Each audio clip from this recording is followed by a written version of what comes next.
Mines Minister focused on observable behavior during the operations of the Black Mountain. Sports Minister Elvis Nkandwi imposed Polo Polo to prepare for the second leg of the Women Africa Cup Nations qualifier against Namibia. And now the main news in detail.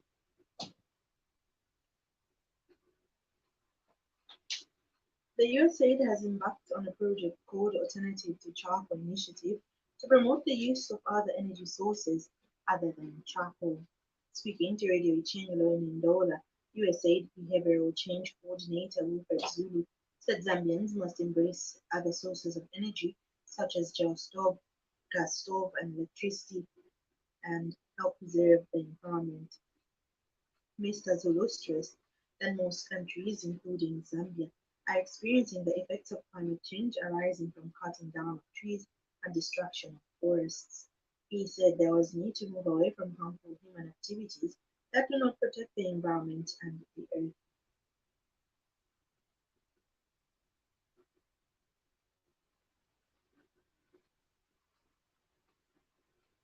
The FICO Managing Director Brian Mutale has revealed that the corporation has invested over $1,000 million in its equipment. Speaking at the handover of central logging equipment at Bell Equipment Zambia in Kitwe today, Mr. Mtale said the machinery would help reduce incidences of theft.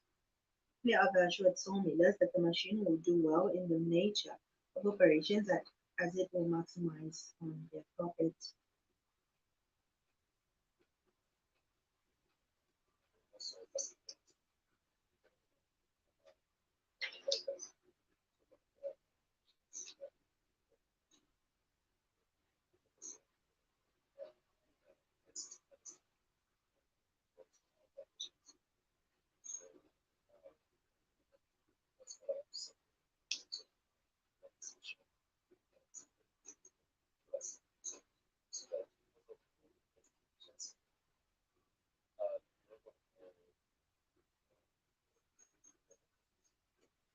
The FIFO Human Resource Director Wilbert Katema said there was need for staff to maintain professionalism.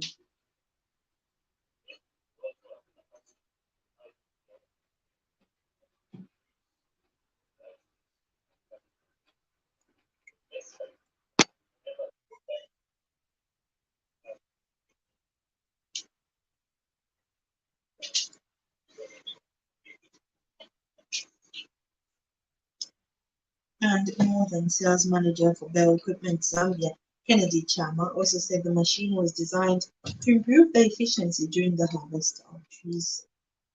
It's made for the purpose of central logging, and one of the main items of the badge of central logging is the component which drives the water processing tank. It's not a processing because it's able to cut the tree automatically and fed it, and it drops to the desired length, and it's able to count and make the volumes in terms of the length as well as the size of the heads. It improves the efficiency of the harvesting.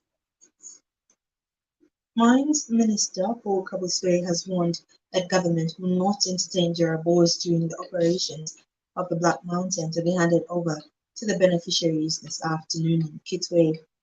Mr. Kabuswe sounded the warning today during a media briefing held at Garden Court Hotel in Kitwe. He said government would not condone what he called gangsterism, cadreism, and terrible behavior during operations at Kitwe's slag dump. The mines minister said government has taken a holistic approach as not only women and youths were to benefit but also traditional leaders. Mr. Kabuswe said the Black Mountain and Uzakile should not be a hotspot for criminality and that anyone who would be found disturbing operations at the site would be sternly dealt with by law enforcement agencies.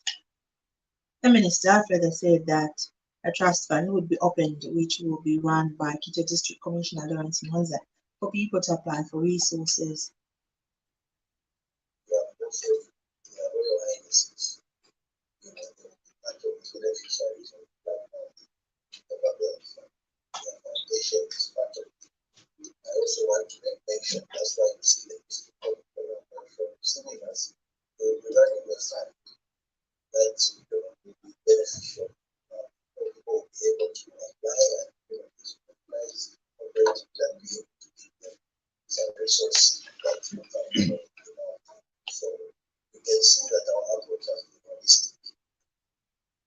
And some youths who have gathered at the Black Mountain are wondering as to why the authorities prioritizing cooperatives without considering them. Meanwhile, there is heavy presence of police at the Black Mountain to quell any confusion by some small-scale miners that may not be beneficiaries during the operations at the Black Mountain. Zambia Consolidated Copper Mines Investments Holdings, that's the CMIH board member Bishop John Mambo, says harmonization is needed in the mining sector, especially when it comes to the issuance of mining licenses. Speaking after a tour at the NFCA mining plant in Chambishi yesterday, Bishop Mambo described the issuance of mining licenses as haphazard, which was done by the past regime. The bishop said if efforts to harmonize various irregularities in the mining sector at the Ministry of Mines and Finance fail, the board would have no option but to seek audience with the president. Bishop Mambo expressed happiness with how NFCA has invested in the state-of-art equipment to conduct mining activities. Once the chairperson need to go to the minister, if they fail, go all the way to the Minister of Finance or even to the province involves some mining licenses. This has come with the egg that was in the past regime. But I think it's sort of that. The end of the new government is harmonized so that production, you already know that there's a target of 3 million. We are all in a hurry not to sleep. Pope Francis is asking the faithful to ask for the intercession of St. Joseph precisely at the most difficult times in life. The Pope says where mistakes become a scandal, one must ask St. Joseph to give them courage to speak the truth, ask for forgiveness, and humbly begin again. This was in a tweet that ended with the hashtag general audience. In sports, Sports Minister Elvis Nkandu has urged Polo Polo to prepare for the second leg of the Women's Africa Cup Nations qualifier against Namibia. The Copper Queens were yesterday held to a goalless draw by Namibia in the first leg match of Africa's Women's Cup final qualifier played at Nkoloma Stadium. Speaking to Radio Chengelo Sports after watching yesterday's game, Nkandu said the players must remain focused as they prepare to meet their opponents in South Africa. He also implored Zambians to rally behind the Copper Queens. But what is the fuel definitely? And they can beat anything. The way they played in the game, which were beating anything. So I expect it to be so that beat Namibia, even in South Africa. So the chances of qualifying are very high. Yeah, because of how they are playing. So staff are going to need to invest in infrastructure. This news broadcast comes to you in the community service of Radio Chengelo with compliments of News Milling and our international news as monitored from the BBC. France and its allies have agreed on a coordinated withdrawal from Mali, where they've been fighting a jihadi insurgency. A statement issued jointly with European allies and Canada said multiple obstructions by Mali's ruling military junta were making it impossible to operate there. Schofield reports. Last night, President Macron had talks with African and European leaders, and this morning, as expected, comes the announcement that after 9 years, the French military operation in Mali is coming to an end. And with it, too, the participation of several other European countries who sent contingents of special forces. A joint statement made what called multiple obstructions by the Malian military government, whose relations with Paris have plummeted over recent months. France is particularly concerned by the growing influence of Russia in Mali via a force of mercenaries from the Wagner group linked to Moscow.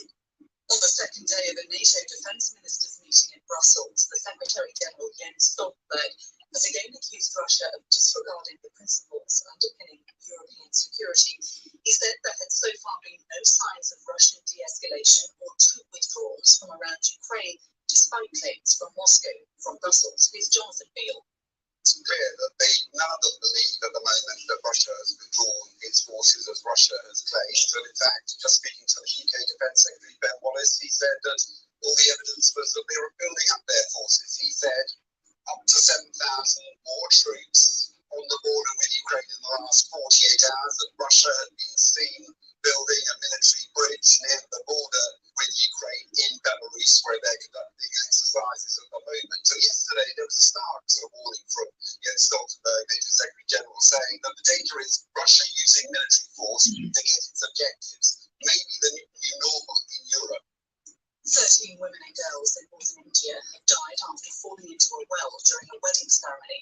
The slab they were sitting on collapsed as they took part in the ritual in a village in Uttar Pradesh state. A major historical review by academics and experts from Indonesia and the Netherlands has determined that the Dutch military engaged in what it describes as the systematic and widespread use of extreme violence during Indonesia's struggle for independence in the 4 years to 1949. The review says the Netherlands government at the time condoned the violence, and a Holocaust reports. Torture during interrogations, executions of imprisoned soldiers and civilians, and setting fire to homes were among the tactics deployed by the Dutch in an effort to regain control of the former colony. The review found the Dutch government at the time condoned the brutality, and that the Netherlands has since never fully acknowledged the scope of its responsibility. Around 100,000 Indonesians and 5,500 people associated with the colonial power were killed. 2 years ago, the Dutch king, Willem-Alexander, expressed his regret. And that item brings us to the end of our main news. The headlines once again. USA begins promotion of the use of other energy sources. Mines Minister Mukuka warns terrible behavior during the operations at the Black Mountain.